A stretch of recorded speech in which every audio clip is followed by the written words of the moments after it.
Alright, this is going to be a VR to CountryPrepper. He's doing a thing on the Alone show, what 10 items would you bring. I actually was going to do this video before I saw his, but he beat me to it, so we'll just go with that. So I'm going to talk about the 10 items I would choose based on certain things that the people on the show could and couldn't have, and why. So the first thing I have on here is the Pathfinder trade knife. I'm actually getting this knife. It's in the mail right now through a trade. I'm really stoked about it. Just basically any decent sized blade that you would feel comfortable batoning with, I think is very important. Full tang, obviously, something you could strike a ferro rod with, so 90-degree spine.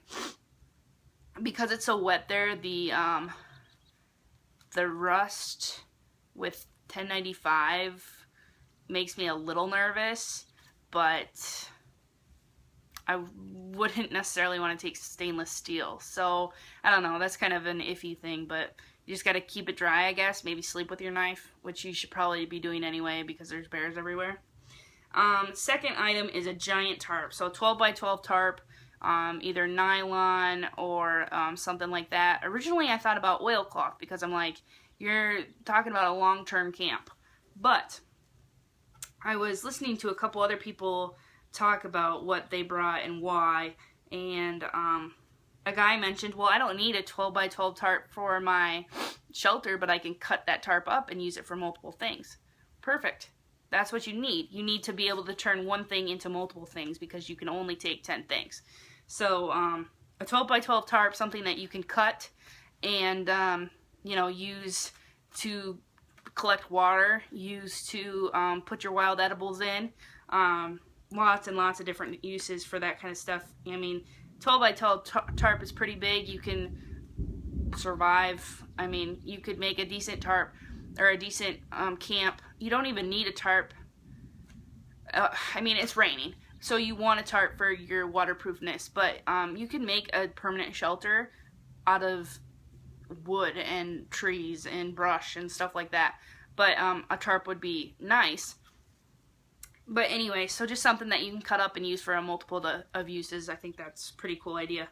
The all-weather fire starter, which I actually have sitting right over here. So a lot of people, if you've seen the first episode, a lot of people have had problems starting fire. All of them, as far as I know, only brought a fire steel, because you can only bring, you know, one item per se to start fire. But this is the all-weather fire starter, and it comes with a giant bar of magnesium. Magnesium burns incredibly hot. That would be perfect to start in a wet weather environment. So I would bring this. It just happens to have a compass and whatnot on it too. Don't really need that in this scenario as far as I'm concerned. Temperature gauge is kind of interesting to know, I guess, how cold it is or whatever, but not a big deal. Next thing, I originally had an axe, but I changed that to a multi-tool, and I'm going to tell you why. I think a saw is pretty useful, and for everything you would do with an axe, you could baton with your knife, as far as I'm concerned. And a multi-tool has a multitude of different uses. Obviously, it's a multi-tool. Just a multi-tool I'm going to show right now is the Leatherman Juice XE6. So this has actually better pliers, I think, than the more famous Leathermans. They're smaller, and so you can do more with them.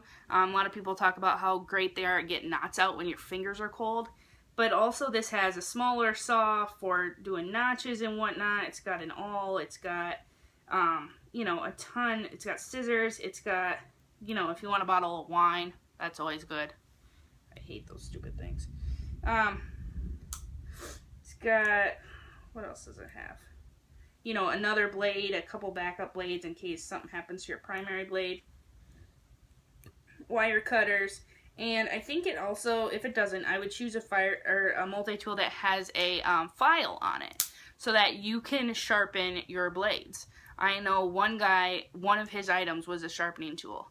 And I like that idea because you're taking, you know, numerous items that need to be kept up and need to be sharpened, but that's, if you can take a multi-tool that has a sharpening capability in it, I think that's a much better option.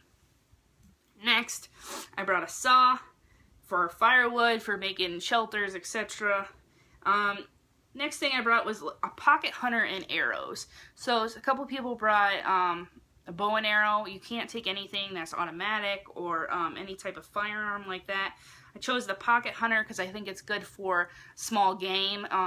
If you don't know what I'm talking about, it's a Pathfinder product, but it's basically a slingshot that can shoot arrows. There's lots of different stuff that goes with it, so it can be a fishing tool, it can be a hunting tool with arrows. You can actually use it like a slingshot.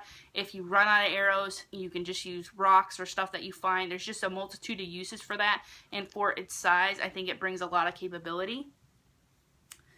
Next thing, 2-quart pot, just something you can boil water in or cook in. Sleeping bag for obvious reasons. Paracord. Some people brought fishing nets, or gill nets, I think they called them.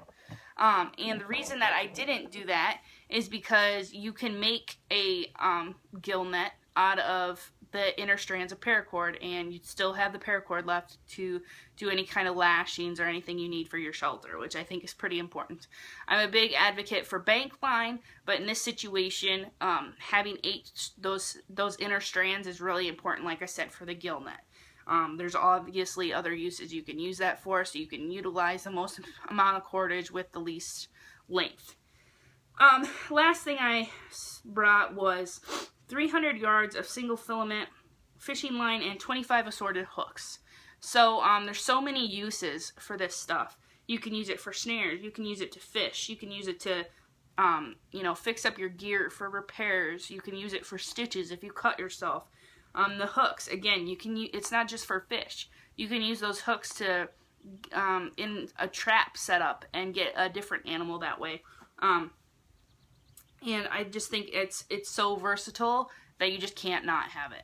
So those are the reasons that I chose those 10 items. I look forward to seeing everybody else's responses. I think the show is very interesting. I really like the aspect that they're doing, and it's not just the gimmicky thing. And, you know, CountryPrepper talked about that a little bit in his video about how, you know, we've seen Naked and Afraid where you get one item and then you get a partner with one item. And that's just unrealistic. If you've seen any of those shows, they're miserable. I mean, you gotta be somewhat realistic with the items that you take. And it's not something like Dual Survival where you're given a scenario and then here's a random assortment of miscellaneous items, see what you can do with it. This is like, okay, 10 things, this is what you're going to be doing. You're going to be out there for who knows how long. Prepare yourself.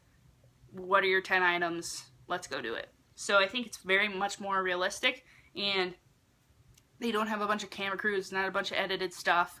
And I know a lot of the guys through YouTube that are doing it, at least, you know, at least probably half of them I've at least seen or heard of. So it's fun to watch, and if you guys haven't checked it out, it's on the History Channel. So go ahead and check it out. I think there's been like a blow up of videos on it on YouTube now, so if you haven't heard of it, you soon will. But other than that, yeah, look forward to hearing what other people say, and thanks for watching.